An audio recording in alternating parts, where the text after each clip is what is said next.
Well, on that note, let's talk about Taking London, the book that you wrote all by yourself. Perfect. Thank you. So as part of the Taking series, two other ones right before this, loved both of them.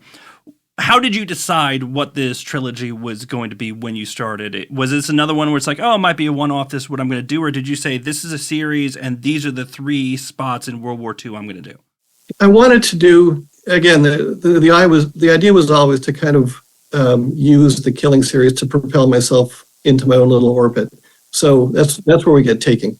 And it's a little derivative, but if I really wanted to expand it, I could use it at any time in history. I could, Taking Gettysburg, and you could do all sorts of stuff. The first book was supposed to be Taking Rome, which nobody really writes about. And the reason people don't write about it because it's really sad. It's like the fighting in Italy was super tough. That didn't fly, but then I thought about, where you always go with how I pick a topic is 2 things. Where do I want to travel? And where is the knowledge gap in my history life that I need to know more about? And I was watching the movie Casablanca, and I thought, I don't know anything about the fall of Paris, and I don't know anything about what happened in Paris during the war. So that became Taking Paris, which was super fun to write.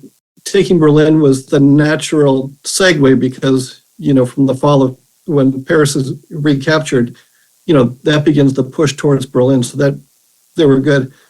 But I've always had this thing about the Battle of Britain, and I don't know why. And I really wasn't, even though World War II ends with Berlin, I wanted to kind of go back and tell the story of the Battle of Britain. And at the time, it seemed very easy because it's like, sure, they have dogfights, they have airplanes. It's super exciting. You got to tell the whole story. You got to put in Churchill and Dowding and, Joseph P. Kennedy and fit in the pilots and, in where the world was and what happened without me even trying to.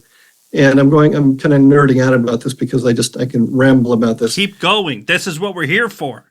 It turned into a kind of backward trilogy focused on Winston Churchill. He's a pivotal character in all 3 books. He's a pivotal character in the 4th book, which is Taking Midway, which I'm working on right now, about the Battle of Midway. And so Churchill makes his exit in Midway, but he's very vital to the first part of that, like just before Pearl Harbor. So it's great to use him as a transition from one book to the next for the readers. Yeah, with the Taking series, I just wanted to write history that I was passionate about. I wanted to write stuff that told a broader story. And again, in a way that the people felt like they were there. When a reader tells me, hey, I like your books because they read like a movie, that makes me feel really good because, if they're drawn in, if they can see it, if they can visualize what I'm trying to describe, at the same time, they're turning the pages, maybe they're staying up a little bit later than usual. That's the best part. That's the most fun.